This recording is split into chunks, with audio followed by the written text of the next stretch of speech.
sweet as you. I honestly thought that it was gonna be ghosts this time, and you guys were pulling my leg. It's fair, look. We have shown you a lot of ghosty ones. Yeah. So it makes sense. We've shown a lot of ghosty ones. Isn't The Conjuring one a ghosty one? Is that a ghosty one? The Conjuring? I guess so. Yeah, it's that a was- demon. that was a demon. technically. Yeah. Yeah, but what have we done that's ghosty? I don't know. I guess we haven't done anything too ghosty. I guess my mind's just always thinking about it that way. But anyway, so today we finished watching The Prisoners not too long ago. Woo! Man, it was a good movie. Yeah, I gotta say, Awesome. just right away, let me say that it was a very, very good movie. Not as straightforward as I thought it was gonna be. Nowhere near as much as the little maze that you probably see in the middle circle of the title card for the movie. It actually does take you quite in a bunch of different ways, and I can understand why Jake Gyllenhaal and Hugh Jackman want to be part of the movie. I mean, Oh, fuck yeah. it was quite the roller coaster. It's got to seem a little bit like Oscar bait. Like, just with the nature of the story itself, child abductions and Oh, for so sure. forth. It hits at every type of what TV tropes would call adult fear, essentially, like the most visceral kind. It's like, What if this happened to you? Yep, exactly. So setting up the scene, Hugh Jackman's character is the main character, Dover Keller, and he is essentially a prepper light. Is probably the best way to say it, right? A reasonable prepper, I guess. Yeah, I mean, look, he says he's like, pray for the best, prepare for the worst, and for the most part, I mean, it does work in a day-to-day situation. Yeah, the whole movie just seemed to be a very normal start, going over to their neighbors. I initially thought that this whole situation was actually going to end up being a little race related. Oh? You know? Really? Yeah, in terms of like where the thriller aspect of it came from, you know? Sure. I thought perhaps that there was going to be a bit of like, dissent on one end or the other in terms of the fact that their neighbors are being, they're friends with each other. Mm-hmm. Just, Well, 2013 was a better time. a simpler kinder time. Yeah. What happened? Yeah, honestly. But I that's guess funny. That's like another little loop that they threw you for then, I guess. That's true, because you did ask in the beginning when this movie was set. Mm. And that must have been why, right? I was kind of wondering in terms of is it early late 90s, like I mean the technology all pointed to at least past the 80s. And the way everybody You're a like pretty old looking phone. Huh? No, yeah, for sure. Yeah. But I mean, people with flip phones like that, you wouldn't have a flip phone like that in the 80s. Oh, no. Yeah. Yeah, I think it was probably, because the movie came out 2013, I think it was probably set about there. Because people still had little slidey phones and shit at 2013. Yeah, it wasn't all boiled down to two major brands. Yeah, it wasn't everybody had Yeah. There were the more fucking brands of same brand. phones. Yeah. But what is I know you said you liked it, but for me this one had a big impact on me in terms of like feeling the first time that I watched it. How are you feeling coming out of this movie? Relieved they caught the actual perps. That's the biggest thing. And was that me? Oh, it must be me. Sorry about that. What do you have other podcast friends that are... No, not whatsoever. It's the Citizen app probably telling me somebody got stabbed. No. Oh, no. No, fortunately, it's the COVID cases going down. So, that's... Good news. Whoa. All right. Yeah. Hey. but yeah, in terms of feeling, yeah, relief the fact that the people got caught at the end, and also sadness for the I don't want to jump too far ahead, but I guess sadness for that Alex Jones / Barry character. I mean, honestly, the movie really did do a full 360 in terms of feeling, because it's like at first you kind of see the guy, and even if he ended up being a pedophile murderer, it looked like he was one of the, like a person who was just not exactly all there, all to begin with. Yep. Right? So like I guess just my visceral desire for sympathy just, kind of leaned in that direction right away.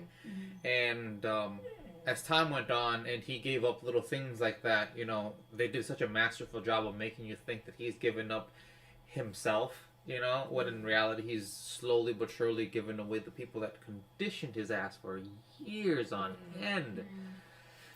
It's so hard because like you're saying, you build up Exasperated, so much, I guess that's another feeling.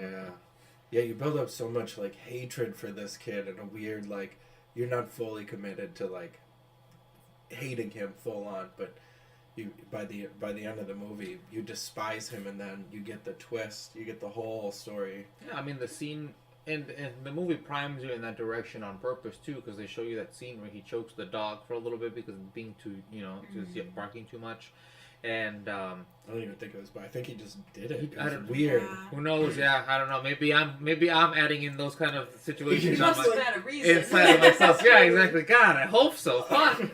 You know? But at the end of the day, what the fuck ever, right?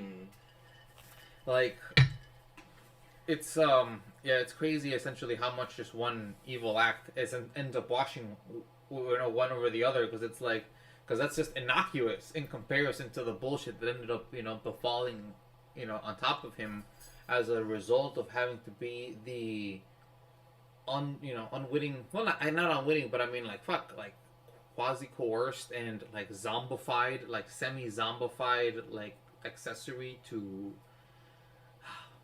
what can only be considered, I guess, like, religious misanthropes. Like, Yeah. they're actively, what I can only imagine, right, if I'm gonna fall into their phenomenology, is that they have to be some form of literalist Satanist, where they believe in, like, the actual creature, that, you know, the devil Satan, you know, existing somewhere, creating demons, and it is their job, possibly as a result of some fucking LSD infused trip throughout the 70s that they probably ended up having. That Well, no, they say in the movie specifically, right? what did it say? Oh, it was just a quick line. So, but she said their child died of cancer, and so that's why her and her husband made it a point to get back at God. Oh, by abducting. because he took. Oh, Yeah, I see. because- That's a point that I missed. Maybe just because of the amount of the amount of shit that was happening throughout the movie, It was just a quick. processing it. Yeah. But yeah, that would make a lot of sense if they would consider cancer to be a natural murder, right, by God, the Right. figure that, you know, murders you entirely, Yeah. and they would just be like, okay, well then we're just gonna actively do it, you know, by just essentially disrupting the future Mm-hmm. to a particular Well, degree. they're like specifically stealing children because like God stole their child from them, and it's weird because the one older dude that they found, presumably he was one of their victims at some point, Right. right? The snake guy, I forget his name. Yeah, she even mentioned him. She called him Bobby Taylor when they were walking Yes. out of the house. And she said she'd forgotten about him until she had seen the newspaper. Mm-hmm. So I assume they either let him go or he got away or something at some point. Mm-hmm. Yeah, I do wonder exactly how that works, because it seems like they don't kill them right away. Mm-hmm. It kind of seems like they're sadists, right? Like they kind of just use them to whatever degree that they need to. Mm-hmm. Yeah, with that chemical cocktail that her and her husband had perfected or whatever. It's almost just like they just hold them so that they can watch the suffering happen on the other side. Pretty much. Right. But he had said, when the priest was talking about locking him in the basement, he had said the man had admitted to killing 16 children Yeah. and said he was going to kill more. And so, but yeah, but he did. That's what I was gonna say. I was like, he did so gleefully, supposedly, right? Like he was. Yeah, Michael Schumer tells this story all the fucking time on his podcast about writing to this prisoner who is telling him, like, every time he sees a girl, he just wants to rape her and kill her. And he's like, never let me out of jail. Never. He's like, he's the last thing that he was thinking about in the cop car on the way to jail was he saw a lady and wondered how he could get out of the cuffs and out of the car and rape and kill this woman on the street. It's just like... Yeah, exactly. I mean, like they have a fixation that is horrendous, but it's a fixation nonetheless. Nothing more different than somebody wanted to just fucking wash their hands over and over till they're absolutely raw and like just destroys them. You know, like it's because I mean at that point there's no desire for self-survival when that's when that's your desire as well, because you have to be privy to the fact that there's going to be consequences to, wanting that kind of thing. Mm-hmm. So, well, yeah, she even seemed very accepting of it when she did get caught at the end. right. I mean, she just really wanted to make sure that her work was done. It seemed like she's like, oh, no loose ends. Mm-hmm. Yeah. Yeah, when she was like, make sure they cremate me. Yeah, I don't want to be buried in a box or something like that. Mm-hmm. Yeah, because she'd been putting people in a fucking giant hole in the ground for years. So she didn't want that to happen to her. Yeah. This movie, honestly, though, it was such a... And this is maybe I get a little bit of a different experience because I'm like a pretty empathetic person, or maybe sympathetic in this case, but I spend this entire movie going back and forth from feeling like I hate Alex's character to feeling like so bad for him and feeling like you can't just torture this person. Right. He doesn't even understand what you're saying. You don't even know if he's guilty. Yeah, and the movie forces you into the shoes of Hugh Jackman's character by like making you live vicariously. Like you like, what would it be like to have your daughter abducted and that guy says that shit to you in the parking lot? What would you do? Because I might snap as well and build a shower prison. You know, Oh, well, 100%. And you have to consider like the risk too of letting him go home. Mhm. Like maybe he has her. Maybe you're preventing him from hurting her by keeping him. Mm-hmm. Yeah, Yeah, that's a I good do point. like the Yeah. fact that they used all of the parents, aside from Keller's wife, because she just seems to be having a psychotic breakdown at this point. Yeah. But with the other three parents left over, they do a good job of showcasing like the spectrum of of what to do, almost to a degree. What might Because, happen. Because when Franklin and Nancy they go over and see the body, one after the other, like Nancy more than Franklin, she's just like into the idea, at least to an indirect degree.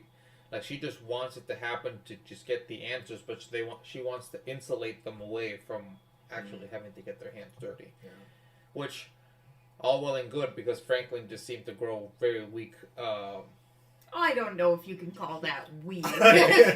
Hold on. You look so attached to that. This soft-hearted, Okay. yellow-bellied, No, I think it's time. flag-waving. I think it's time to discuss the question then, because I feel like for Jose, it's been Ooh. answered. Well, Big what? question? The question is, would you do what Keller did? Oh, I guess I don't that is think the so. question. No, I mean, I guess I don't know. I mean, like if I were Keller, I guess I'm not.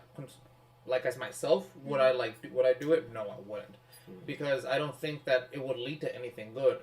But again, it's if thinking about it from my perception of like understanding legality and like exactly what the repercussions would be of even if I got this man to say something that like actually was useful, like I can't. No one's gonna be able to bring this to court. All of the situation is inadmissible. Like I've essentially poisoned the entire investigation by me doing this, and essentially ruined any possibility of finding my daughter, because the police could have just as easily kept track of watching Alex, and maybe they could have broken Alex in that way, like talking to him nicely, being like, hey, maybe eventually he would have been able to also tell him like, hey, fuck, help me, like. Right. Okay, so let me hit you with the So secondary question. it's a very difficult, and I mean, Keller is an obvious ex-alcoholic. He's very prone to quick judgment and anger. He uses his religion as a shield in order to be able to like give himself like the pass in order to be able to do these heinous acts, because he bothers to pray right after, like right beforehand, every single time. And before he shot the deer in the beginning, Exactly. his son did. Like no matter how you how you see it, he's seeing all of this as some sort of like in some fatalistic fashion. Like he's either gonna find his daughter through the grace of God, or he's gonna fucking kill this man who ended up taking his daughter from him. The thing is that I wouldn't do that. If this was like a co-situation though, where I was also chained, because their destinies are essentially tandem at this point. If this other father ended up going to do that and also doing that, I would end up having to also help. I feel like at that point, accessory would be far more my inclination than it would be to help. Again, and I think, I'm sorry not to cut you off, but I think that runs complementary to what I know about my own personality, which is like a type blue, like, more heavily administrative kind of person. Like, I'm not the kind of person to like take charge of like, those pivot moments, you know what I mean, where like, we're gonna go fucking kidnap this man, you know what I mean? But if you've already got the man kidnapped, like, what are we gonna do about it, Like, well, we're on to step 2, I guess. So just to make sure that I'm clear and that I understand what you're saying, in Franklin's shoes, you would help. Yes. If introduced when you were. Yeah, and I would have, and perhaps I would have backed off if, let's say, in that situation we were transplanting, my life into that life. If, let's say, Kimmy would not have reacted the way Nancy did, wherein she is okay with what's happening, perhaps that would have pivoted my scales over to being like, okay, we just gotta, because again, like, I'm more in tandem with her than I am, with this other father, right? But if she seems that way, I wouldn't then, because he's the one that essentially put in the pressure of being like, no, we got a full lot of this whole situation, I almost feel like I wouldn't let my wife have anything to do with it. Because he's already, by assisting with it, he's already putting his future on the line to go to jail. Well, see, that's the kind of misogynist thinking, all right, that keeps women down, Hannah. Because I wouldn't let my husband. She was actively waiting at home, all right by the door. If I was already, like, big risk factor and we were already helping, I wouldn't let you have anything to do with it. Let us recall that she was right by the door waiting for him to come back home. Yeah. She unlike Dover's wife, isn't drugged up and knows what time it is.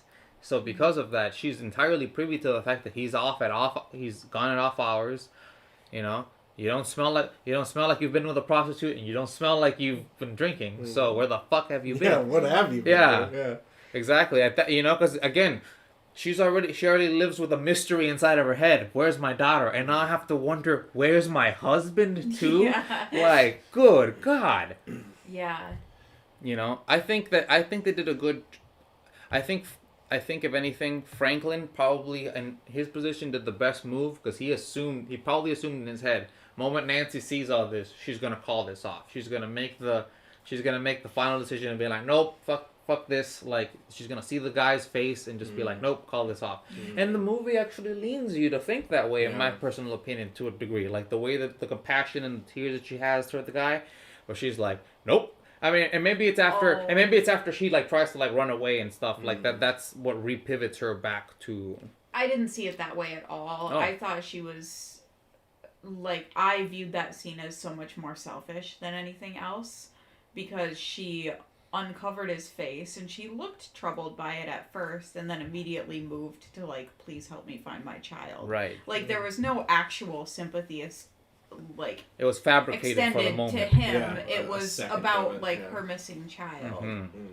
So I didn't really see it, and especially since she made no effort to help, it just seemed like she was trying to manipulate him to get him to answer her questions, to go about it a different way. I don't know. She seemed more on board with the situation than I would have expected her to be. Okay, for sure. I mean, again, I also assumed that the moment that she came into the picture, that she was going to be the pivot factor that would essentially descend the whole thing, into him having to tell somebody, or the whole thing having the jig is up kind of situation. And another turn in the maze. Okay, well, maybe we shouldn't call Franklin weak then. I mean, like, he played all his cards as best he possibly could, and I mean, it isn't like he folded right away either. The only problem with, I can see the argument for calling Franklin weak in the sense that he wants to float in the middle. Like, for me, it's like, pull the cord or help. Like, you don't really, why are you coming around here being upset about it? I think that's the biggest issue that I personally have in the back of my mind, is the viscerality of the wishy-washiness. Yes, you're right. It's like, come to your wife and tell her, hey, like, we tried to torture this man, and I told him to stop. Like, fuck this. You know what I mean? Like, no more of that. As opposed to, what, honey, come see.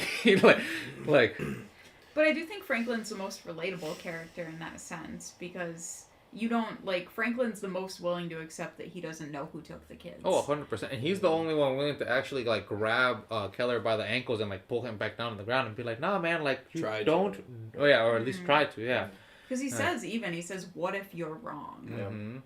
Which is the best question. The more reasonable It's a very good question. Sure. It's like... Because I could see myself being in Franklin's position where, like, you don't want to just, like, set this guy free to go do whatever he might be doing, but at the same time, it isn't like he doesn't have him. a potential proclivity for violence, and we've seen that already. Because the moment Yeah. that he was able to grab a fucking glass, he went right for he tried to go right. Whoa, like.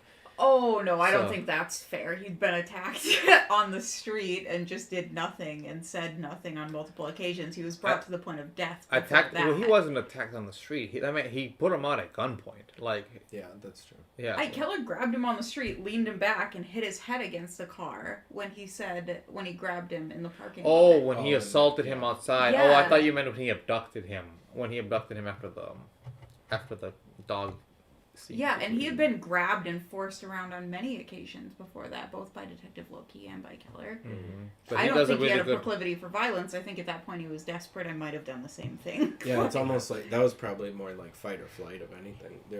Yeah, he tried to go out the window first. But I'm talking about it just from the limited perspective of the people that are there. Mm-hmm. They didn't get to see any of those other scenes aside from when Keller like attacked him in the parking lot. Yeah, but still, look at the state of him. You have to expect that he's gonna like take some desperate measures at that point to free Sure. himself. I mean, but I'm at the end of the day, I'm sure that these guys aren't willing to give him any sort of extra like sympathy or leniency in terms of like the actions that he's doing. He's like, oh, why did he attack? Because he's obviously a fucking pedophilic killer. Guilty as shit. Yeah. He might be a genius, but he's guilty. It's such a trapped situation. Exactly. No, but it's perfect that you feel and think that way, because that is exactly the truth of the whole matter, right? Is the fact that they're going around a drain that is entirely incorrect. Like this is like my not entirely incorrect. He did take the kids from the property. Technically he did. Yeah. Oh, or he just wanted them to play in the RV. But do you think that the lady was inside the RV? No, he took them home, and she decided they should stay. I think like he really does have a child's mind, and so he's like, yeah, come play in the RV or whatever. Because like the one guy said, if there would have been a struggle here, I would have found something. Gotcha. And he said they didn't. He said to him, they didn't cry until I left. Well, and that's what the lady said too, Holly or whatever her name was. Yeah. She said that Alex just wanted to play, and she was the one who ultimately decided that they should stay. So, like, because he has a child's mind and he doesn't understand that it's not okay to play with random little girls and put them in your RV just because you can technically drive it or whatever, Mm-hmm. Like, his brain must have been stunted by years of, gradual poisoning and mind-controlled drugs, whatever they were pumping Abuse, into him. whatever. Right. Yeah, it's amazing that he isn't violent. If these people are such misanthropes, Right. because I mean, it really seems like they just hate the world and everything. I think they just keep them like zombies, like the children, at least until they decide to kill them, if and when they do or whatever. Well, and you have to consider too, like, it might not even be an actual physical impact. If you're kept in that state throughout your upbringing, you're going to be missing a lot of information about the world and about the way that people act. That's going to render you into a state where we would assume you have the mind of a 10-year-old. Yeah. The incredible Kimmy Schmidt, yeah. There are some parallels. Yeah. It's what happens with crazy. So, like, I was gonna say right before the podcast, like, the title of this movie, Prisoners, strikes me as maybe one of the most apt titles for a movie I've seen in, or amongst the greats that I enjoy, in the way that in the way that every character in this movie is sort of a prisoner in some way or another, and even deeper still, like, Keller is a prisoner to his own proclivities when it comes to how he's going to handle this. He's a prisoner to what that poor kid said to him in the parking lot, not even knowing what he said. Or a prisoner to his expectation of himself as a father to be able to rescue his daughter. And care for his wife and his family. And then that's the poor dropped kid a couple times. is not only a prisoner in the most literal sense, but a prisoner in his own mind. Like, he doesn't even understand what is happening throughout this movie. You know, he doesn't get why he's being beaten up and tortured and shit. And he was a prisoner since the time he was abducted, and he was a different child. And Detective Loki as well is like a prisoner to this case because he knows that if he doesn't solve it in a way, like, these kids' blood is on his hands. And I mean, it isn't like the parents aren't gonna let him think that, even if it isn't, you know, like even if that isn't true whatsoever, you know. As we were saying, it's like how much can you ever expect one police officer to ever be able to care about one case? Right. You know, it's like, and if anything, it showcases the overall safety where you live, and the fact that, like, you know, it happens so rarely that you can actually bother to remember the names of the people that it actually happens to. You know? Yeah, if abductions aren't terribly common in the area, or maybe he hasn't had a case that was an abduction, I imagine this one would take all of your attention, especially because of the urgency, because abductions are especially difficult the first 48, to solve right? after, the first 48. Yeah, he doesn't sleep. I'm sure he's not really eating. He's got Tourette's or some other neurological condition. He has a twitch, for sure. Ooh, I hope Jake Gyllenhaal didn't end up with a real twitch after having to continuously have it to do that. I don't ever pick up on that. I've heard you say that multiple times. I've never noticed that. Yeah, he does like this. Yeah, he does like this, he does this like blinking thing, like right before, like whenever he grabs his gun and whenever he's like getting ready to like do something very decisive, or like stressed out about like something. I thought he was just like tired blinking. Oh no! Well, I think that's fucking hard to say. I mean, good. Yeah, once again, good acting, Jake Gyllenhaal. Because I mean, god damn, yeah. Yeah. I hope you didn't end up with some tick afterward just from having to do that continuously. Yeah, and to get into that mindset, man. Right, that story setting too. Yeah, that's got to be tough. Like, there's some really intense moments of acting in there, not just with Jake Gyllenhaal, but Keller as well. I hope the after rap party was very fun, very joyous, because fuck, like they deserve it. Yeah, good god. First of all, Hugh Jackman is Australian, right? Yeah. So that was not a bad American accent. Like, don't act like that's new. Haven't you seen Hugh Jackman in anything else where he does a perfect American accent? I guess just X-Men. Well, that's a big one. Yeah. But he does a solid one no matter what, because his normal voice is most certainly 100% Australian. Yeah, it is. Yeah. But I've seen him in like many things. I've even seen him with a kind of English accent before. What? Yeah. Well, la-ti-da. You can watch it, but it's chick flick. Nah, that's right. We won't subject Jose to that I'll take your word for it. Yeah, this will become the Hugh Jackman hour. I would watch it again. We'll start mining the viewers in that direction. No, we're a Hugh Jackman channel now. Sorry, like that's what clicks. That's what we do now. Only Hugh Jackman. Mm-hmm. You guys didn't like our potpourri choices, so I guess we're gonna have to go with a very direct line. We're trying to find the niche. Yeah, that's what. But yes, to go back into your thematic through line of the prisoners, I think in my personal opinion, the biggest one that they showcased was how you become a prisoner of your own mind when a child gets taken from you, especially like with like Barry's grandma or whoever, like they actually bothered to show her, and she's like, she watches that tape every morning. That's his mom. Oh, that's his mom. Yeah. Oh, my bad. Oh, wow, it's even more terrible. It's just been that many years. Wow. And all the years of suffering have weared on her poor face. Seriously, because she shouldn't be that old. No, I mean, she looks like life has really fucked her up in the. Well, he could easily be. I could see him being like 35 or 40 even. Did they mention his age at all in there? No, I don't think so. No.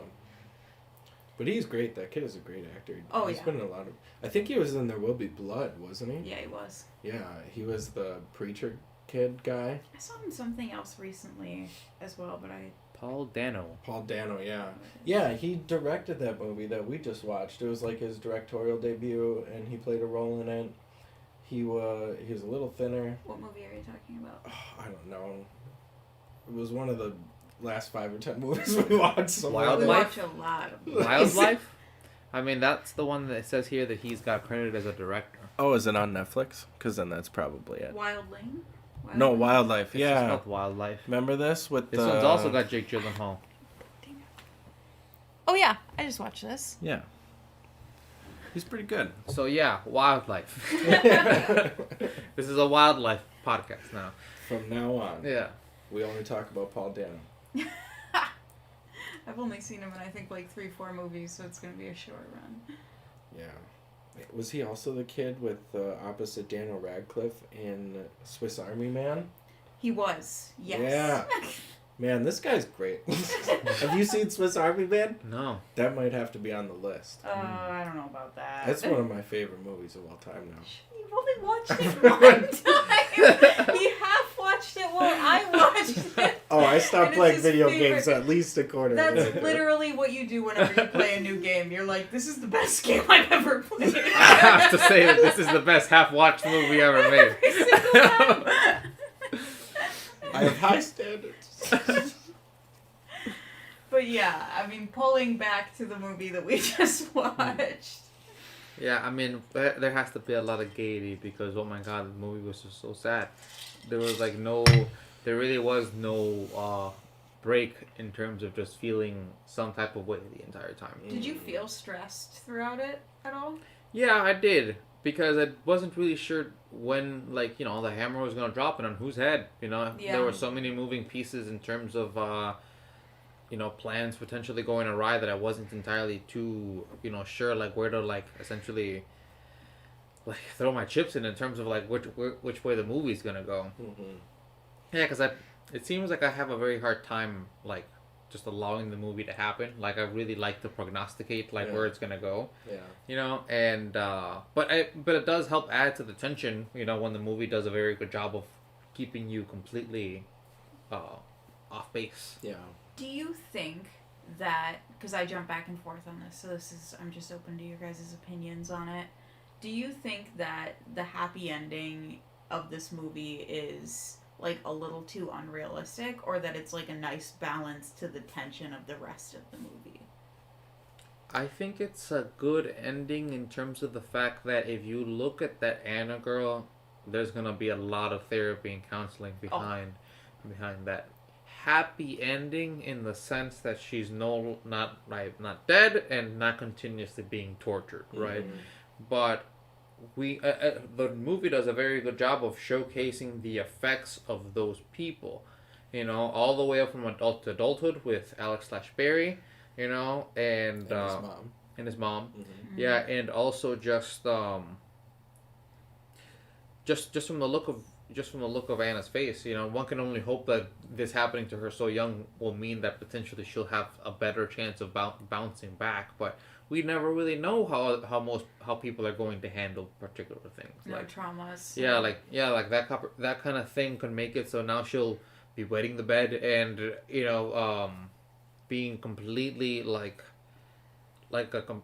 just another type of misanthrope. Like never wanting to leave the house because fuck that. Yeah. Yeah. No, thank you. Mm-hmm.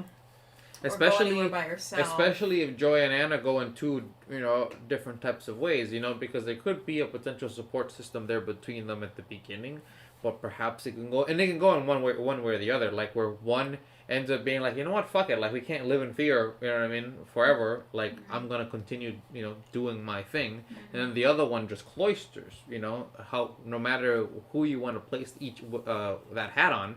Well, Anna's family is much more likely to be broken now that... Because we don't know for sure. We could be hopeful at the end of the movie that Loki finds Keller in that hole, but if not... Even if he does Fuck. find And him, if we there's find no way him, he's not yeah, going he even has if to he go to does. jail. Yeah. He has to. Yeah. I don't see a way around that. Mm-hmm. At least like 5 to 10 years, right? I mean, what do you... Yeah, he's very, very lucky. The fact that his wife, was so drugged up that she never became an accessory to the bullshit that he was doing. Because at least she will be able to be at home. Yeah. Mm-hmm. Well, I don't even know if she would have participated because, like, the way that I see those adults, it's like a breaking point or I guess kind of a fight or flight thing, There's people who just, like, collapse under all that pressure and everything going on, and then there's like doers who I mean, like, she has. go out and It find looks like things she to has do a to help. proclivity to want to believe what she wants to believe. Yeah, she lies to herself for Like a while. most certainly. So it can very well be very true that medication or not, that she could just turn a blind eye to what the fuck her husband's doing. Like well, it's in the same way that serial killers' wives like end up saying like, I had no idea. Like He just said don't go in that one room, so I didn't go in it. And yeah, exactly. He could have just as easily done it at home. If he didn't have a teenage son living there, probably. yeah. And that teenage son must feel just like shit too at this moment because, his father was like, we don't give up on your sister. And the very last thing he said to his now missing father is, you didn't do shit. And my sister's dead. You've been getting drunk. Yeah. Yeah. So I'm pretty sure that you're right in the sense that but who knows, right? Like, who knows where chips fall when it comes to humans? Like, what exactly is it that emboldens us, and then what like destroys us? Like just to bring playing Darkest Dungeon. Like who knows what the fuck brings us in one way or the other?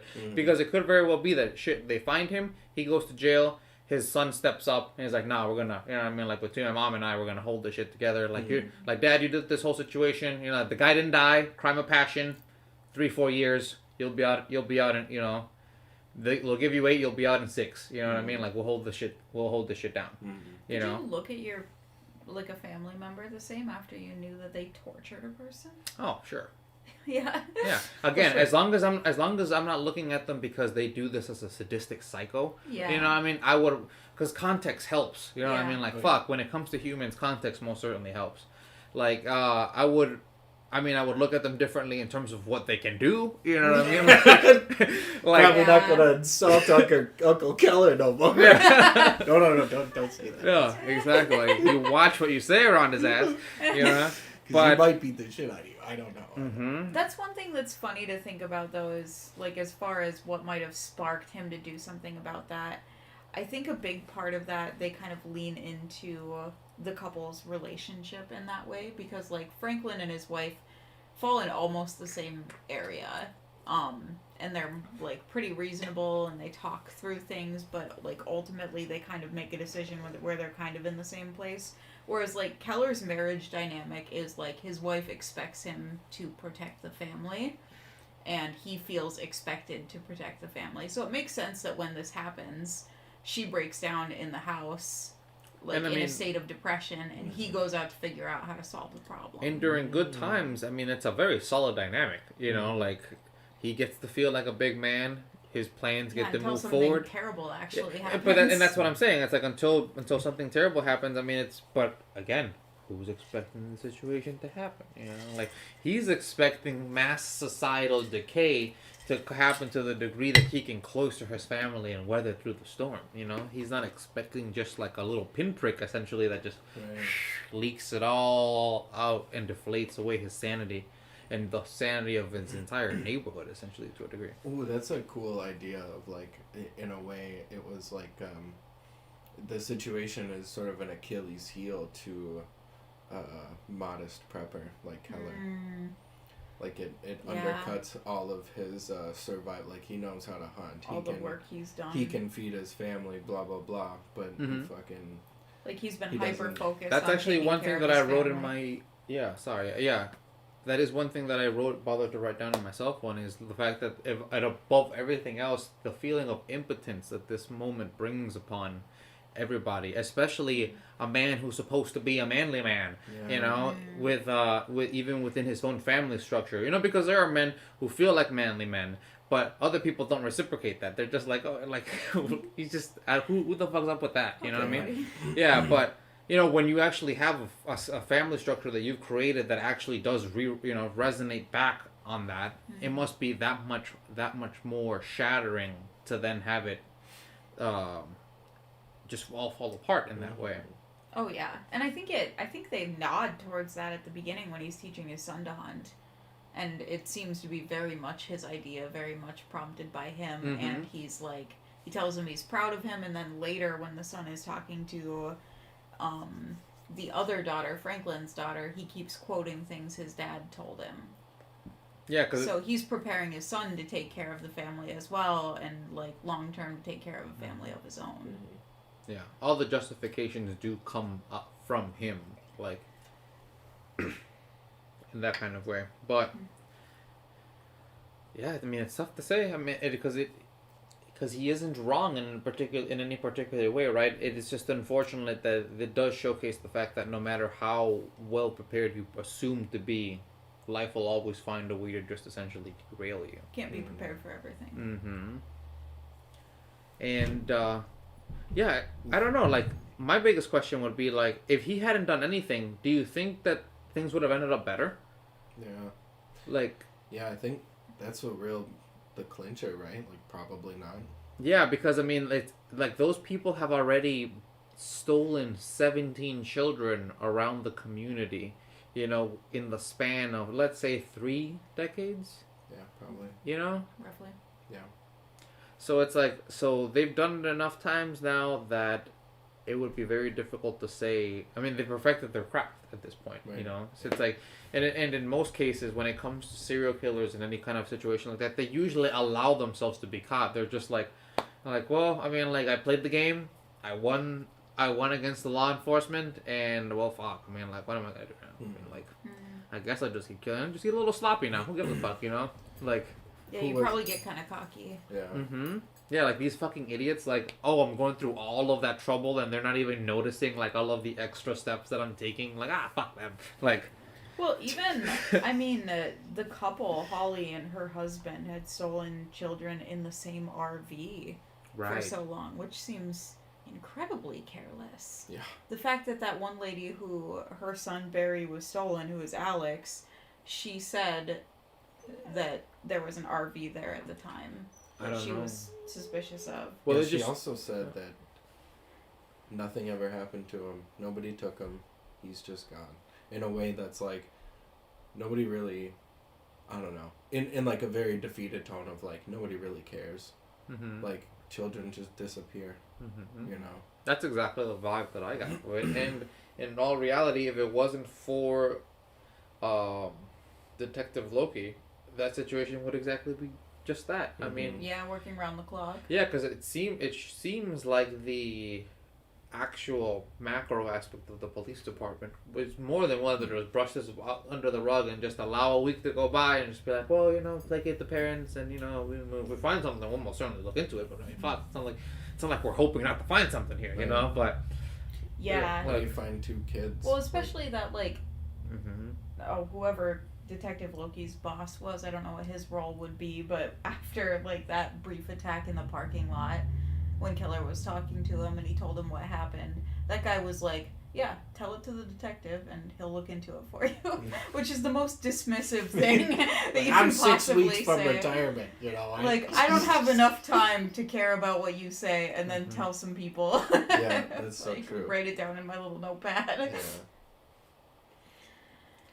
Yeah, so I mean, you definitely get that tone from other people in the movie. And it also makes sense that a guy who's a light prepper like Keller would lead to those kind of situations, because he already has a highly questioning disposition to authority, right? I mean, like to the degree that he questions it, that he thinks that it's gonna crumble at any moment, that he has to prepare for it.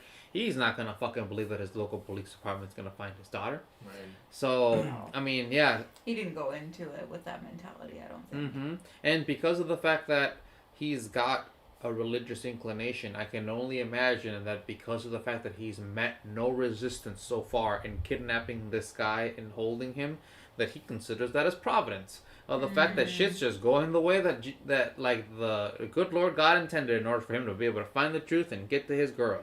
You know, like the ability to be able to write that narrative inside of your head so cleanly is very disturbing. First of all, because that's the kind of because although it can lead to what one can call valiant behavior in terms of a father going all out in terms of finding his daughter, that's exactly the kind of narrative that can be played the other way in terms of being like, I have to fucking kill all these kids because fuck God, Yep.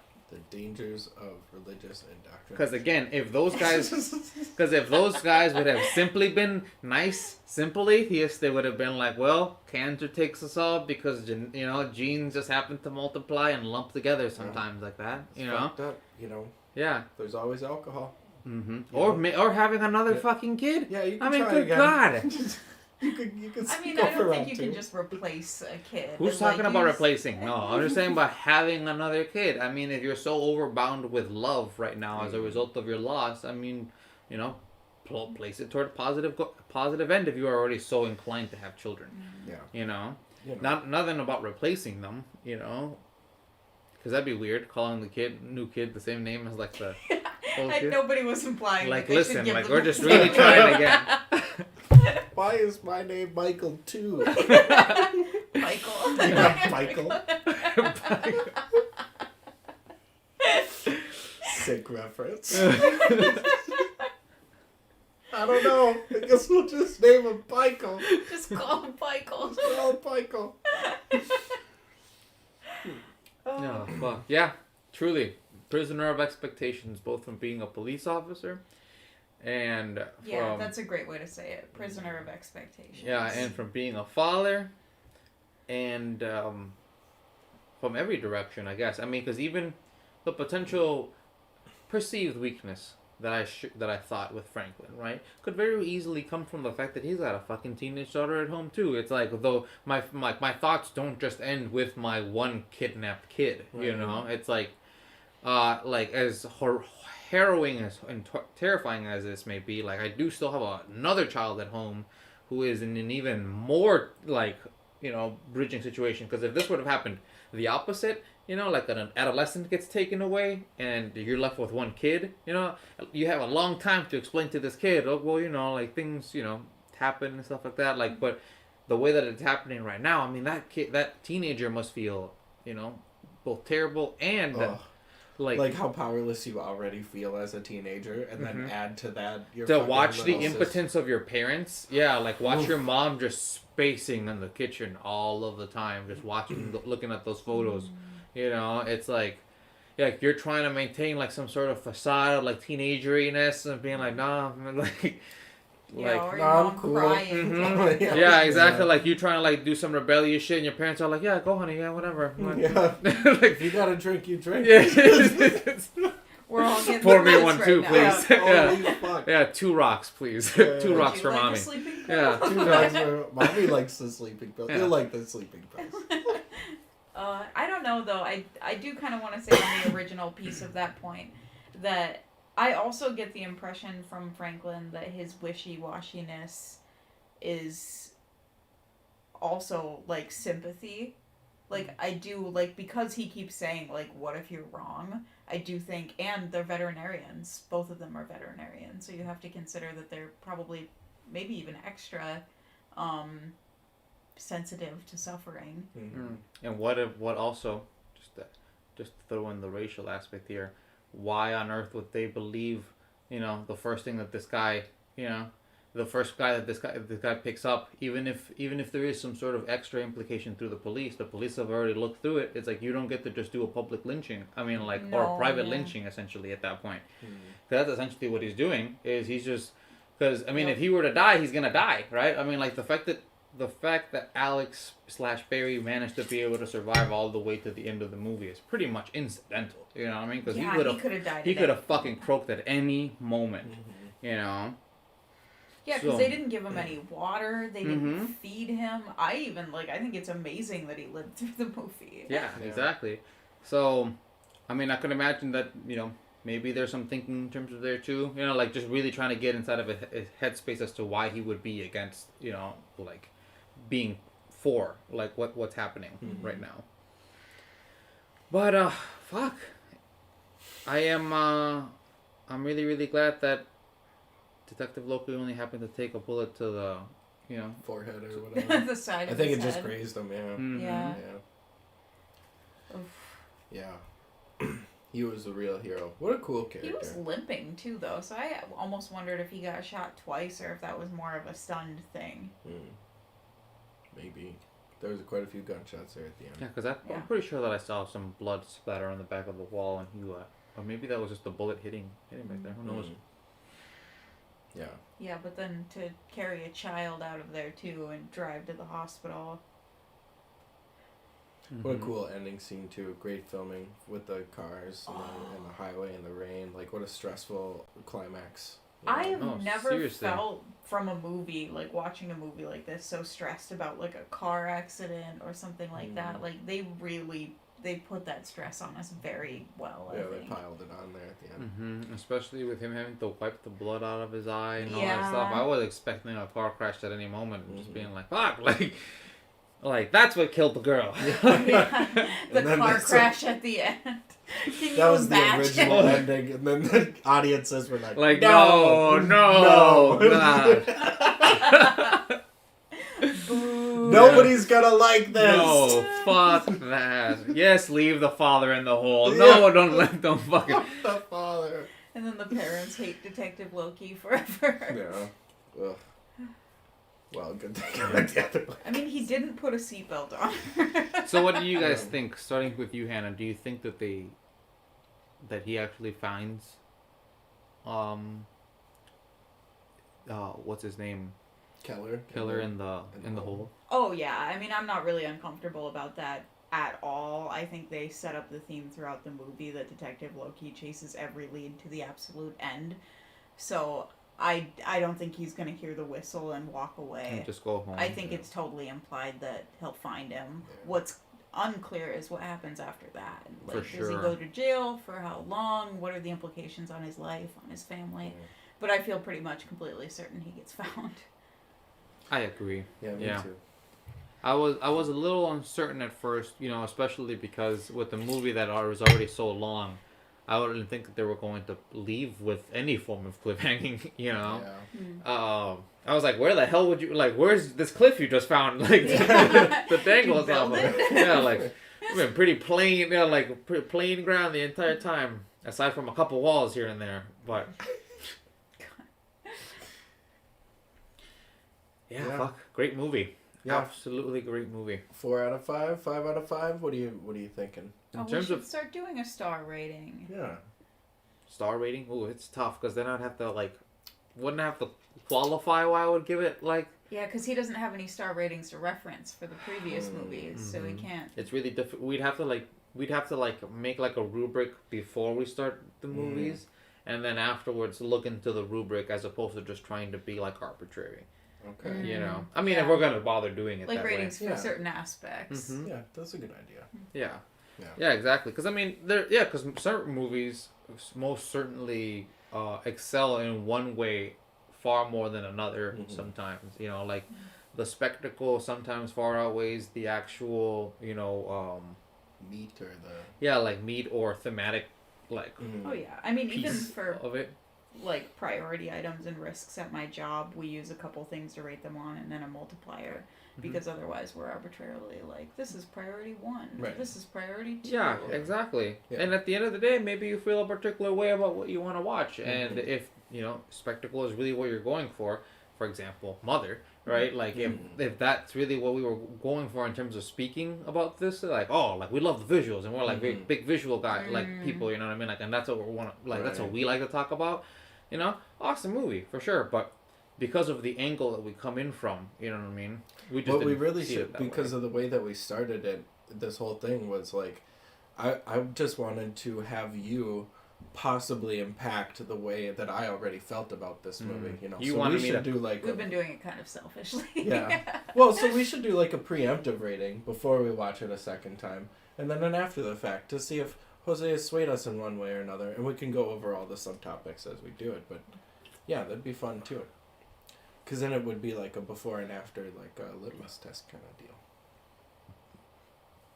Next time. I think we can talk about that a little more offline. Yeah.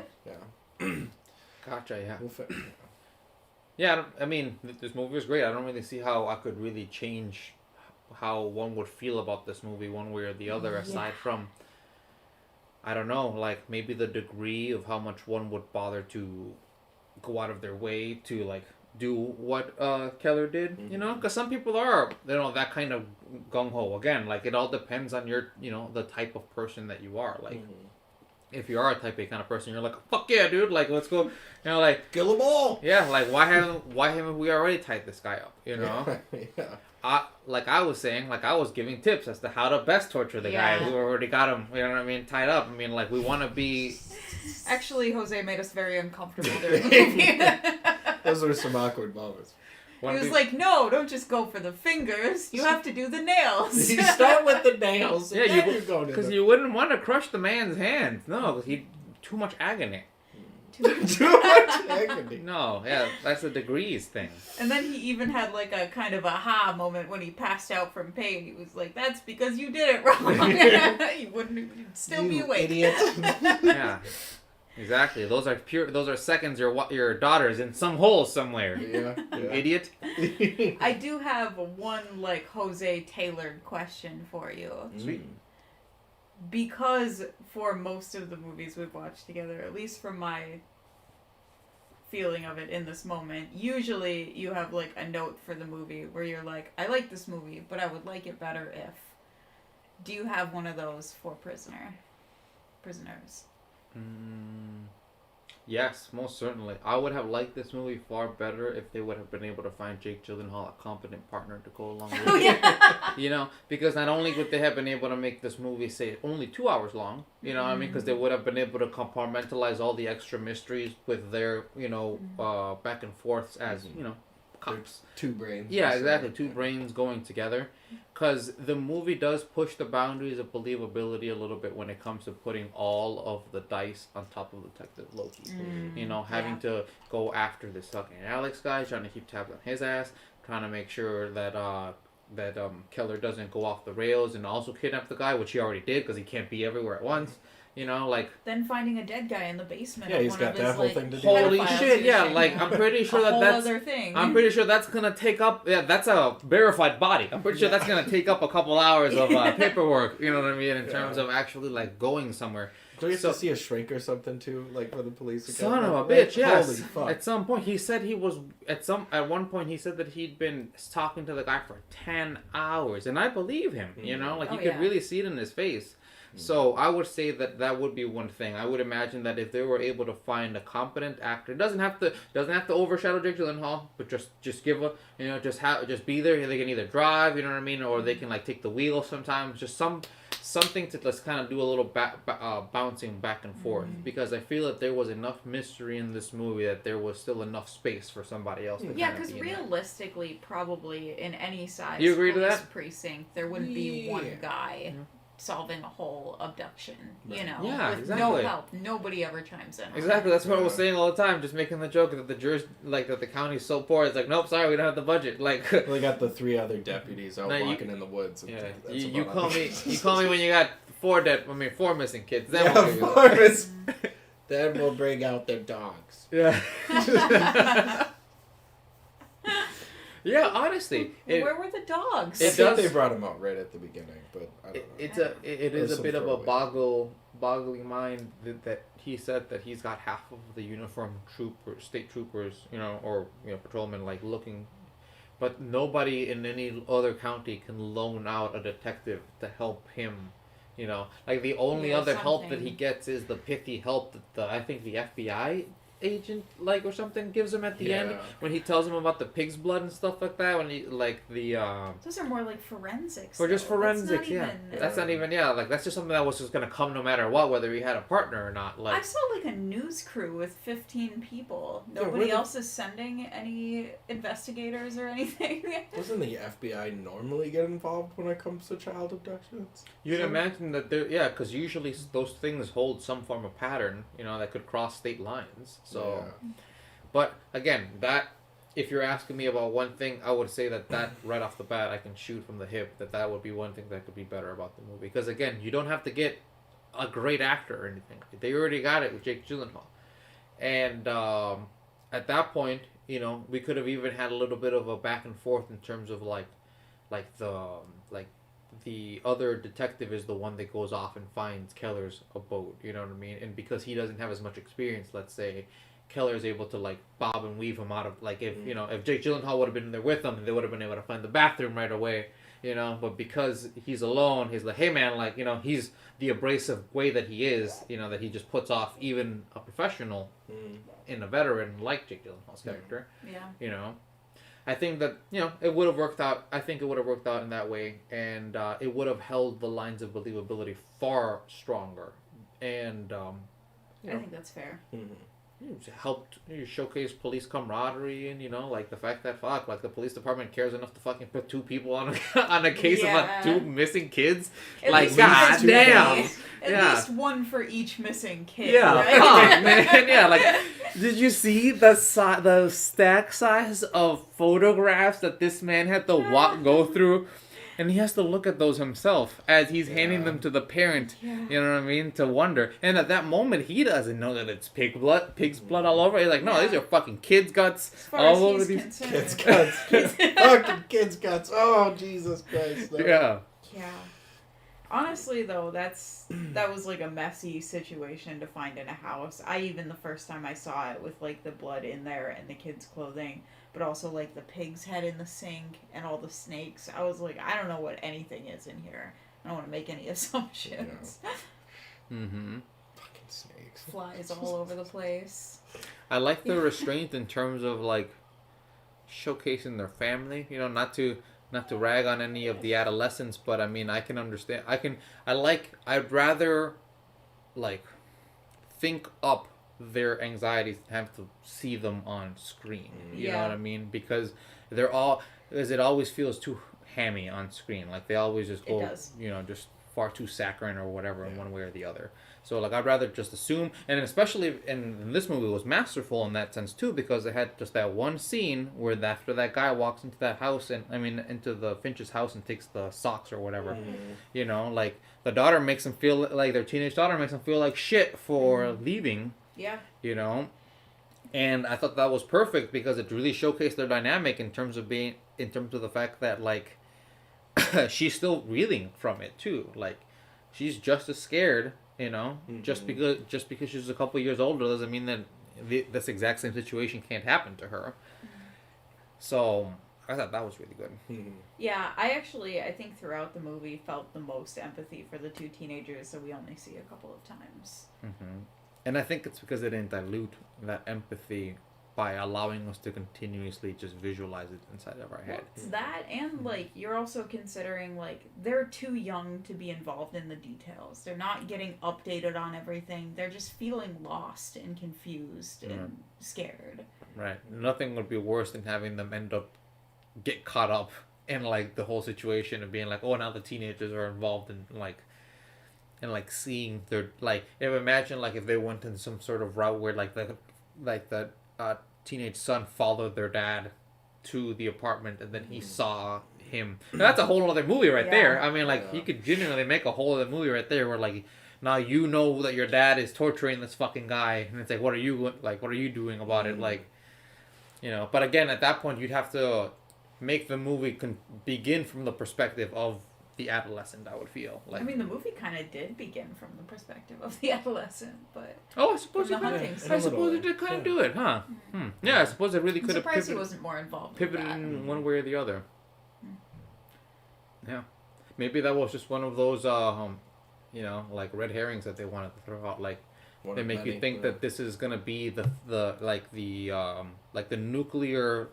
Like casting, you know what I mean, like father-son kind of situation, and then maybe Jake Gyllenhaal kind of comes in as a tertiary character.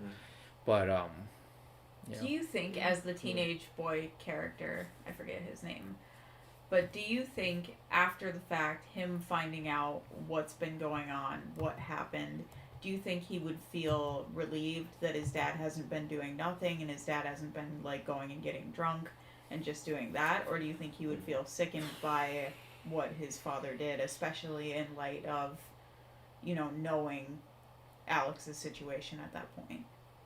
I think all the above. Yeah. All the above, really. I would imagine that relief probably would be first, just because of the fact that it must be horrendous to think that your dad is out there just getting fucking sloppy drunk, while everybody else is just at home fucking worrying. You know what I mean? Again, context for humans really fucking helps. Yeah. Like just getting the act, like even if just knowing that his heart was in the right place of trying to like move things along. You know what I mean? Like already puts him in a way better light than being like, oh yeah, we fucking found him in the corner, you know what I mean, just drunk off his ass, and here he is, you know what I mean? Like, and they're going to be more empathetic to his situation too, because they felt that pain with him. mm-hmm. So I'm sure they can understand in that situation. And at least he sort of kind of brought results, because he actually managed to be able to sniff his way all the way to the place that actually was right, you know what I mean? He could have saved his daughter's life just by delaying her getting killed by a couple of hours, or not underestimating the old lady.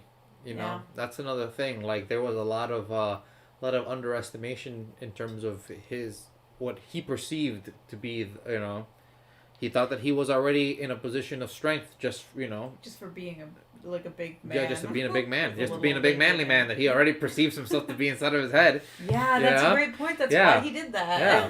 I mean, the first thing he fucking says when he has his back turned to her is, "I don't want to hurt you." Are you fucking kidding me? When one of her hands has been covered the whole time. Because that makes me feel uncomfortable as he's walking in there. I'm like, why is her hand covered? I don't do that when I get my hand burned. That seems weird. Yeah. Yeah, exactly.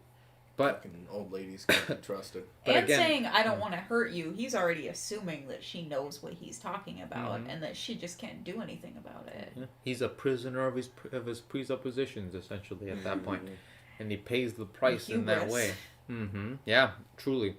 A lot of it is just hubris, really, at the end of the day, when it comes to Keller, because even, as a fallible human, that is living on this side of the screen, not living it in, right away.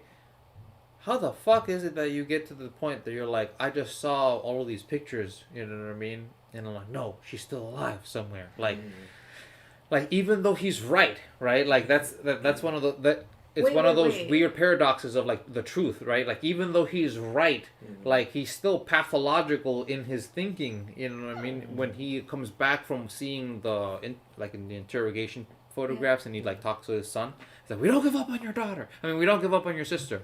Like, that's when he was, Oh, I see where you're getting that. Yeah, it's like, I don't think he ever said she was alive.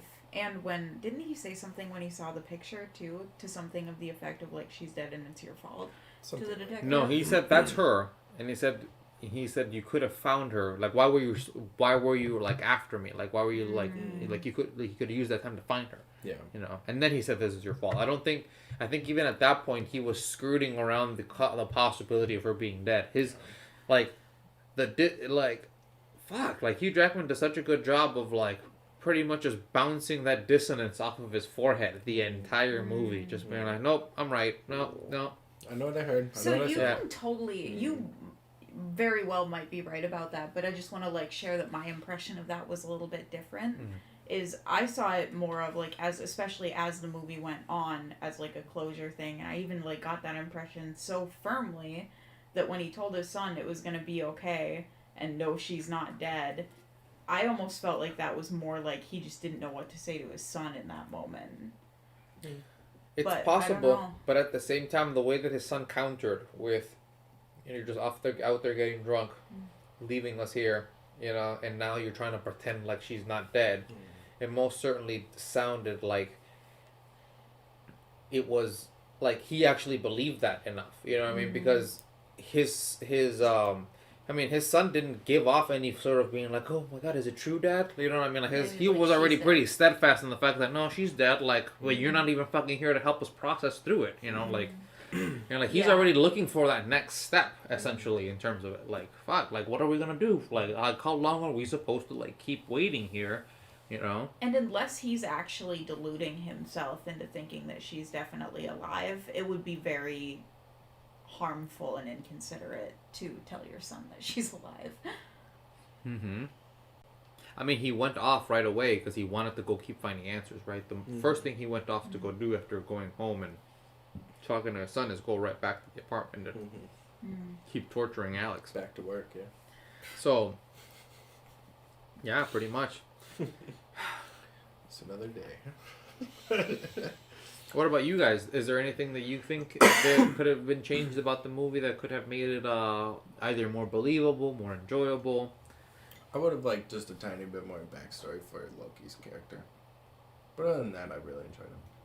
For me, I don't even know if this is like how I feel, but the thing that I think about when I'm watching this movie about something that I might not like about it is kind of what I alluded to earlier. Like, the ending to me seemed like too many things worked out when there were too many things going on that should have consequences. That was like a perfect juggling act at the end. Yeah, like it just happened to land that way, which but like I said though earlier, on the other hand, how many dead kids would have satisfied you, Hannah? Yeah. 1, 2. What's it gonna take? Yeah, exactly. That is very fair feedback. But we didn't get to know them. No, that's completely fair. And it's like, it's just more the ending seemed improbable with all the juggling pieces is what I should say. Rather than like, it's not enough bad things for me. And again, just to synthesize our our viewpoints, don't you agree that perhaps an extra detective would have been able to hold that extra level of weight essentially in terms of like the moving pieces? That could have made that more realistic. Yeah, exactly. But here, you hold 3, I'll hold 2. You know what I mean? But like, open questions. Why is Bobby Taylor like living a totally dysfunctional, weird life? Why is he still kind of tied to that? Why does he have, like, why was he interested in going and getting clothes from the house? And then like the first little girl, why was she set free? They never really gave us. It just seemed like things that helped us get to the answer that I don't really understand what the purpose was. I think there's some movie magic in there. Like, there was a flash of the little girl, I think, just escaping from the house. Well, she was running away from the house, but the flash before that was she was in the bottom of the pit, so I'm not sure how that escape. Right. I think there was like another brief flash of her in the room with the maze book. Yeah, and it said like, do this to escape. Yeah, but why? It seems like that would just be like, I'm trying to get caught, so I'm going to give like the kid I abducted a maze that I'm going to let them go if they solve it, so they can describe my house or talk about something. Well, that actually isn't too far off base in terms of what the movie showcases, because the dude does go off to the priest and confess. Right, so there is some inkling of desire to allow the rest of the world to know what he's doing, either as some sort of sick fetish to actually let other people, not to go in silence, in his evil, or to subconsciously. No, the guy who's the snake guy. The snake, that's the uncle. But he didn't do it. No, the uncle, the original uncle abductor guy who created the concoction guy, to confess. Yeah, because you're asking, right? How is it that Bobby kid got left with the trauma in the book? Yeah. Afterward. What I'm saying is that there's a potential overlap there between when he was confessing to the priest and and Bobby being potentially kidnapped / him running away. He was in a position of penitence / fetishist, kind of position where he potentially could have gotten again after 16 fucking. I would imagine that Bobby's probably kid number 13 maybe, because if she said that she's done it a couple more times. After her husband. Well, Bobby was a full-grown adult, though, and I assume he's probably around the same age as Alex, so I actually expected that he was probably one of the first kids. So, kid number 6, maybe? Okay, cool. Sure. Yeah, I'd imagine that by kid number 6, you probably got the strategy pretty down. You know what I mean? In terms of what you're wanting to do. So, it's like... So, maybe, it was a situation of just catch and release, being like, hey, we're just gonna fucking, if they're already misanthropes, maybe their desire is to just fuck people up in that kind of way too.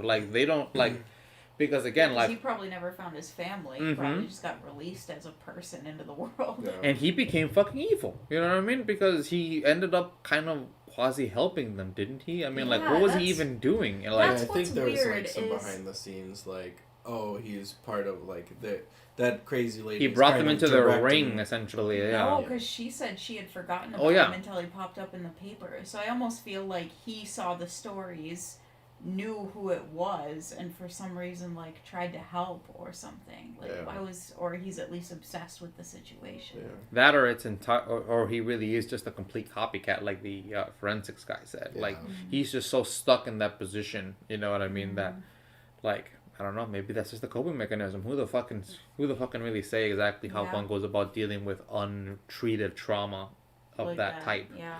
You know. So, I mean, there's a bit of patching there, I would say. Yeah. You know, like there's a little overlap there. It's too many juggling pieces at sometimes, I guess. I mean, that's a bit kind of bad because I mean, I would have liked to hear more from the priest, you know, we only get 2 fucking scenes with him. Mm-hmm.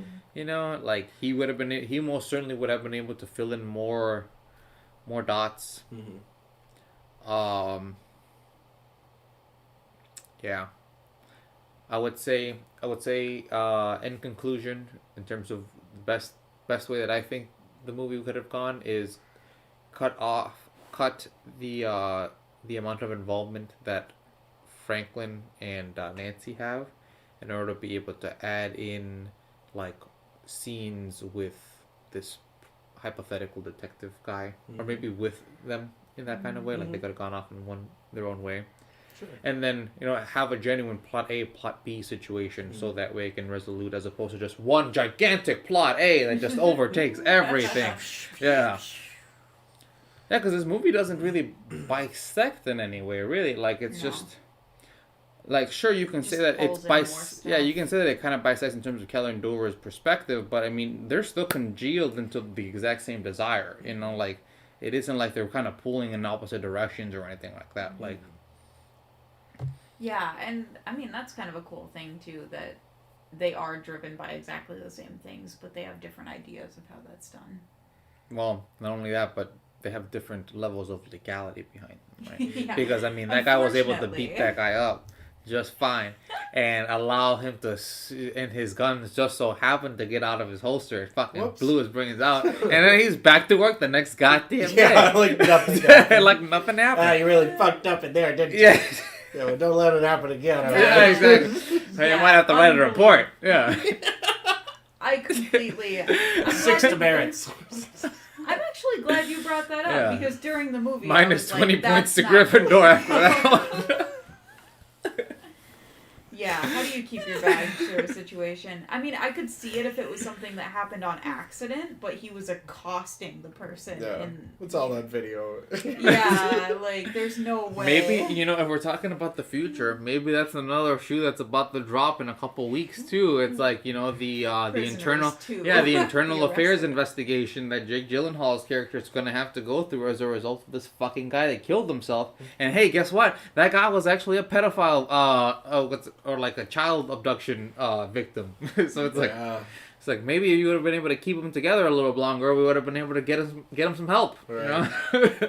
So Prisoners 2 is both main characters are now are both literal prisoners. Oh my god! No. What if that's what it's leading to? Come full circle. Holy shit! Prisoners 2, this time's for real. This time actual Prisoners 2. Prison. God. Well, I think we've solved it. Yeah. I think Perfect. So too. Perfect bow. I like it. Well, everybody, have a good day and a good